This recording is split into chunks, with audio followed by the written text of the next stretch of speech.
दोस्तों, आप अक्सर बाज के बच्चे की कहानी सुने होंगे और यदि नहीं सुने होंगे तो बस आपको एक याद आ गया तो आपको बता देना चाहता हूँ कि बाज एक ऐसा पक्षी है जो अपने बच्चों को इतनी कठोर से कठोर ट्रेनिंग देता है जो कि कमांडो से कम नहीं होता है। जो आदमी में कमांडो की ट्रेनिंग दी जाती है, कोई भी पक्षी हो, जिस उम्र में जो उसके चूजे होते हैं वो जब चिचियाना में मियाना सीखते हैं, उतनी उम्र में बाज अपने बच्चों को अपने जबड़े में दबा करके, अपने पंख में दबा करके उसे 12 किलोमीटर 10 किलोमीटर तक ऊपर ले जाया जाता है तथा वहाँ से उसे छोड़ दी जाती है। इसके बाद बाज अपने चूजे को छोड़ करके उसके साथ साथ उसकी माँ चलती है तथा अपने बच्चे को ट्रेनिंग देती है। और इसीलिए आप देखते हैं कि बोला जाता है कि बच्चे जो बाज के बच्चे होते हैं वो मुंडेर में नहीं उड़ते। और बाज की कहानी और बाज का बहुत सारे चुटकुला है जो कि उसकी दाद दी जाती है। लेकिन आज के जनरेशन में आप देख रहे हैं कि हम अपने बच्चों को क्या देते हैं। हमारे जो छोटे छोटे बच्चे होते हैं उसे खाना खिलाने के लिए हम कार्टून दिखाते हैं, खाना खिलाने के लिए अलग अलग चीज़ों का उपयोग करते हैं जो कि उसे प्रलोभन का काम करते हैं। और जब बच्चे बड़े हो जाते हैं तब उसे हम खुला नहीं छोड़ते, उसे अपने घर में कैद करके रखते हैं। उसे बाहर जाने की किसी भी प्रकार की कोई इजाज़त नहीं होती है।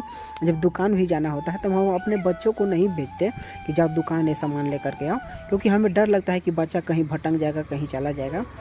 कभी आप देखे हैं कि छोटे छोटे बच्चे जो 6 साल 7 साल के होते हैं तो वो बच्चे कुत्ते से डरते हैं। और कुछ ऐसे देहाती बच्चे होते हैं जिसके माँ बाप ने उसे कैदी की तरह नहीं रखा, उसे निडर होने के लिए बाहर कभी छोड़ा है, तो वो बच्चे, उन बच्चों को यदि कुत्ता भौंकने लग जाए तो वो बच्चे पत्थर उठा करके उन कुत्तों को भगा सकते हैं। लेकिन बहुत सारे ऐसे जो बच्चे हैं जिन्हें कि माँ बाप अपने सीने से लगा करके रखते हैं। और ये होना चाहिए कि सभी बच्चों को, सभी के माँ बाप के द्वारा उन्हें अपने सीने से लगा कर रखें, लेकिन उन्हें डरपोक तथा कायर बनाने का प्रयास नहीं करें। और आज के समय में हमारे द्वारा ही हो जा रहा है।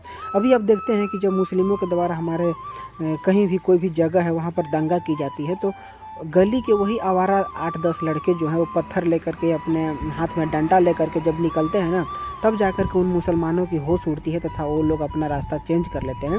और नहीं तो सभी लोग यदि उन मुसलमानों के तलवार को देख करके, उन मुसलमानों के भीड़ को देख करके यदि सभी लोग अपने अपने घरों में दुबक करके बैठ जाएंगे तो आखिर आप सोच रहे हैं कि इन हिंदुओं का क्या होगा।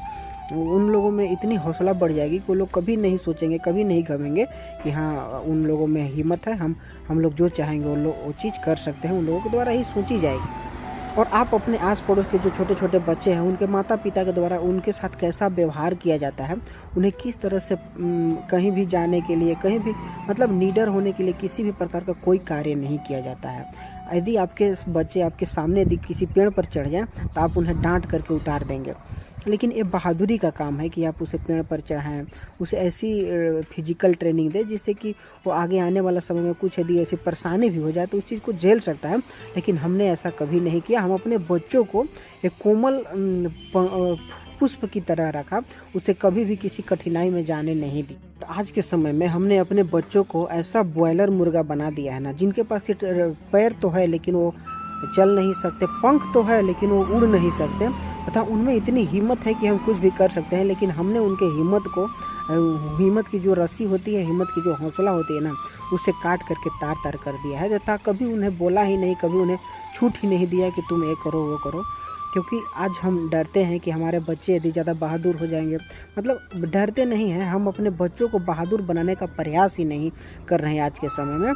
क्योंकि आप देख रहे हैं कि पहले लोग 10 किलोमीटर 20 किलोमीटर तक पैदल स्कूल जाते थे, लेकिन आज 1 किलोमीटर भी दूर है बच्चों के स्कूल ना, तो लोग उन्हें नहीं बोलते हैं कि हाँ वैन से जाएगा, गाड़ी से जाएगा, भले उनके द्वारा पैसा कितना भी वसूल लिया जाए उन स्कूल के मालिकों के द्वारा। लेकिन आज के जनरेशन में ये हो रहा है। हमने अपने बच्चों को आज सोचा ही नहीं कि उन लोगों को मजबूत बनाया जाए, उन लोगों को ऐसी ट्रेनिंग दी जाए जिसमें कि आने वाले समय में वो लोग अपना भविष्य में यदि कभी उन लोगों के सम्यक यदि कठिनाई भी आ जाए ना तो उसे झेल सके। हमने कभी ऐसा प्रयास ही नहीं किया। और आज के जनरेशन में आप देखेंगे कि ऐसा होने वाला है। और आगे आने वाले समय में इतने हम अपने बच्चों को डरपोक बना देंगे ना, जो कि छोटी छोटी परेशानियों को देख करके होपलेस हो जाएंगे, निराश हो जाएंगे।